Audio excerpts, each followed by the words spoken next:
So what were you reading today? It's more commentary, really. Sort of seeing that the big shift in how the way that people want to work. People are starting to look at entrepreneurship not from the point of risk, but the potential upside and the control that it's bringing them back into their life. And just the number of people that are now leveraging AI to build 1-2 man teams with sort of £1 million businesses, basically, with tiny teams. It's never been easier to build something. And is it, entrepreneurship has always been perceived as the risk, but the risk now is being seen as relying on one company, one boss, one paycheck to de-risk, basically. And the reality of that is maybe it's, as we've always thought, it's the opposite way around. Is entrepreneurship the risk it's always been seen as in this day and age, where relying on one boss, one paycheck, one company for your livelihood is becoming more of a risk? All right, well, let's break that down, right? Because the key word in that is risk. Because I don't think you can make assessments if A is riskier than B without determining what would I think is risk. Now, if I'm looking at this from a job perspective and I'm thinking about risk, well, let's say it's not even a job perspective, I'm thinking about this from an income perspective. Your downside of risk from a job perspective is you are completely reliant upon an external third party carrying on doing what they're doing. And for most people in an organization, they don't have full visibility of what's occurring in management and boardroom decisions. I mean, for most people in businesses, you're so far down the pecking order of a large scale corporation, which I'm going to guess hire most of the staff. Be good to find that out, actually. You can just do a quick search on that whilst we're talking. But for the majority of people, even if you're in a smaller organization, you don't know what's going on with the boss and the founder. The downside of being a boss and a founder is you have to buffer so much of the bad news and so much of the problems. You take them home at night. And from an employee perspective, you show up every day and you assume that a company is going to be there to work for to get your paycheck. So risk from an income perspective when you have a job is the reliance on something that you really have got very little transparency into. The risk from an income perspective when you're an entrepreneur is clients. You want to find clients and keep them. And you could apply the same logic that, well, you don't know what's going on for those clients at any stage they could go. They could, but you can at least, with an organization, if you're an entrepreneur, if you have your own company, you can at least have a diversified income stream because you can have 3, 4, 5, 50 clients. Depends what it is that you do, of course. But I think that from an income perspective, I would struggle to argue that a job is less risky than if you ran your own organization. It depends on your perception of that risk and your awareness, I guess, right? I can't find sort of stats on whether how much awareness people have of the situation their company's in or not. Companies rarely survey employees about the financial health, revenue, or resilience because it's sensitive information at the end of the day. And I suppose you don't want employees walking around panicking, right?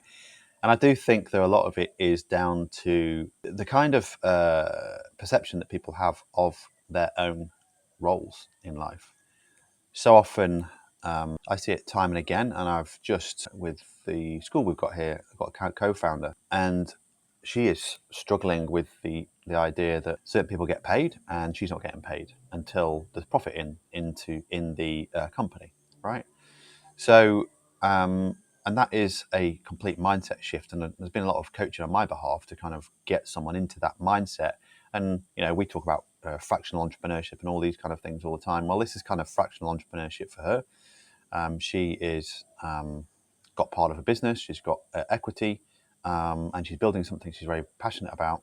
But when the perceived risk, but when you kind of like the idea of putting time in for, I need some money out now that I've put time in, the journey of travel for that for people is very, very difficult because they're like, well, I'm showing up every day. And, if I'm in more of a leadership position than she is, but she's still got the founder status, but she still looks to me as, well, you need to give me some money now because I've showed up and I've done these number of hours. The reality is, when you're a founder, you'd have zero expectations of that. It's always the goal. but we've turned this company to be profitable within 12, 14 weeks, which is pretty unheard of. But her expectation doesn't align with the financial reality of the company. And so there's this gap between perception of, well, yes, I want to do this, but now, I show up in this way. I'm clocking my timesheet in. I'm starting this day. I'm finishing this day, having done this many hours. Where's my compensation? Because I need to feel it, right? So I think that's. I don't know if that's a perceived risk, but I think it is a perception that people have that I just should be paid for something regardless of it, and that expectation I think is a key part in all of this, that people really need to overcome. But it is a barrier for sure. Well, I think on the topic of expectations, there is a massive jump. To go back to the risk conversation, so when I first framed it, we're talking about risk to do with income. If we just take the global risk, like what is the risk between a job and between having your own company, you do at some stage have to factor in, especially if your time served, so 10, 20, 30 years in a business, sorry, in a job, then there is a tie to an expectation, or let's say a comfortability or a familiarity of income every week, every month. So one of the risks associated when you want to start to look at being a founder, an owner, director, anything of that nature, has to be a change in mindset over the association between the hours I spend and the work that I get. Like the example you just gave there, like someone comes on board and they're now at that partner level, that founder level, you've got equity in a company and you get what's left. Nothing's left, you don't get anything. Lots left, you get lots. You get lots. So is it a risk around the expectation? I'm actually not going to deem that that's a risk. And this is the reality of the circumstance that you're in. Look at investments, right? You're trying to achieve alpha, you're trying to take a small amount of risk for a huge amount of upside. I think businesses have that potential, but it is a 10-year story. Now, AI's changed things. You can do stuff faster. There's a lot of hacks today. They're not even hacks, are they? There are a lot of tools today that you can use to speed that up. But the risk comes from the amount of time you have to spend in the early days is front loaded. It is disproportionate compared to what you're going to get paid. And that is a strong reality check. Not necessarily a risk, but I think it is something that is really big, that if you're going to step into entrepreneurship or business ownership or freelancing, like owning your own income, it's definitely one of those things that you have to factor in and consider, because the pathway and the trajectory to earning substantial sums greater than the hours you spend doesn't come immediately. It's a minimum, I don't know, 3 to 5 years before you really start to see anything. Exceptions, all the stories you see in the unicorns and of the kid in his bedroom at 18 who vibe coded his way to 10 apps and 100 grand MRR a month. Of course that happens, but it's not the standard story for everyone. It's not.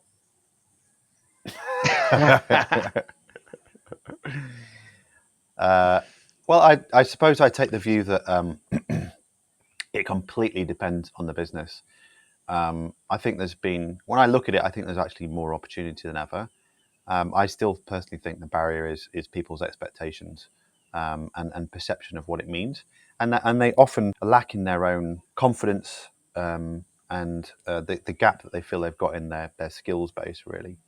So, and that definitely comes from the feeling of, if I come out of this building where a load of people work and I show up every day, or I show up in front of my computer as part of a team, I suddenly feel isolated if I'm the one that's got to be more in charge of my time and my destiny and things.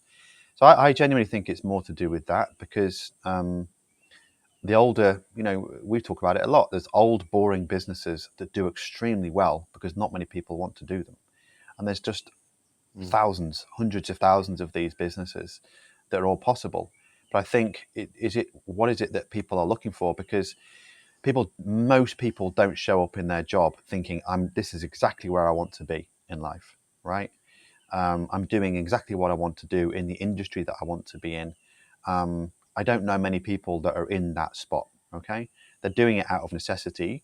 They're doing it out of maybe a career jump, but no one's doing it 100%. I don't think anyone can say 100% they're doing what they want to do. but there's this kind of residual unhappiness that this isn't where I'm supposed to be. It's not quite working working out the way that I thought it was going to be. So if you translate that to a boring business, then it might not still be the industry you want to be in.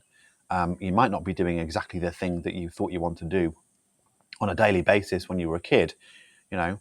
But if you translate that sort of thought process from I'm showing up because I've got more control, but I'm doing something out of necessity, which is what most people do in a job. You could still do the same thing with a business, where you could look at it from the necessity point of view, but you could still, you know, translate that thought process into